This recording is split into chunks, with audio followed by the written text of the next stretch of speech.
Mga guys, nagluto tayo ng chicken feet caldereta. So ito, ibahagya mo natin ito pag preto. Lagyan natin ng asin mga guys. Kasi ipipreto muna natin yan bago natin i-saute. Preto muna natin yan mga guys.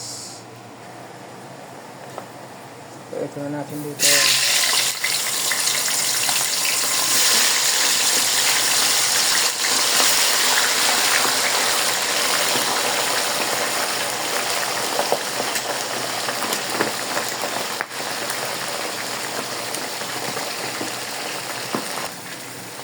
Gisa na tayo dito yung mga guys, sibuyas, saka bawang. Sinama na rin natin yung mga patatas, carrots. Lagyan natin sili rin para pagkaluto ng ating galing sa pagprito yung chicken feet, drop na lang natin dito. Lagyan natin ng tomato sauce.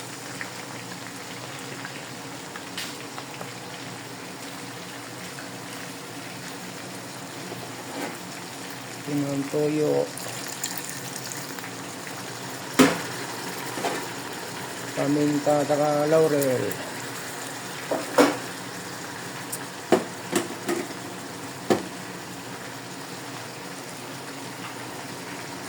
Ito mga guys, mamaya na lang muna yan. Mga guys, lagyan tayo ng peanut butter.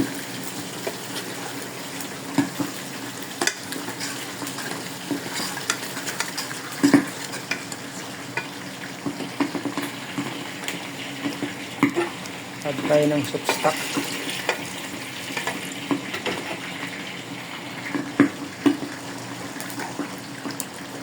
Yan. Pagka galing sa piniri itong paa natin ng manok, dito natin na-drop na kagad yan. Ang pumanok, mamaya na lang. Ito na mga guys, yung ating chicken feet na nakabahag ka sa pagpreto. I-drop na natin yan dito sa ating ginawang sauce ng caldereta.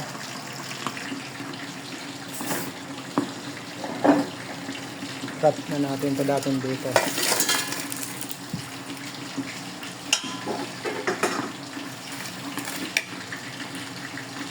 Ano tayo ng cheese.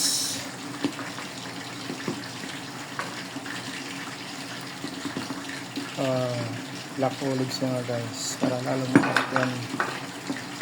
Sili.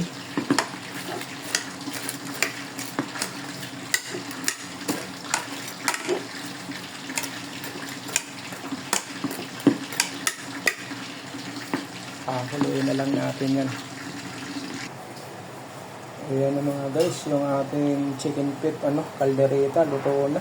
Lalagay na lang ito sa ating lagayan. Ulam po natin to mga guys. Pananghalian sa ating mga waiter dito sa kusina.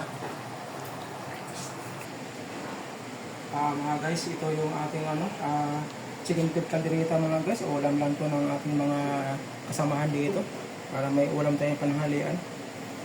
Lagyan na sili sa ibabaw. Sarap to mga guys. Lagyan natin ng black olives mga guys para yummy talaga. Ayan mga guys, yung ating ulam ng pananghalian po. Maraming salamat po. Bye bye.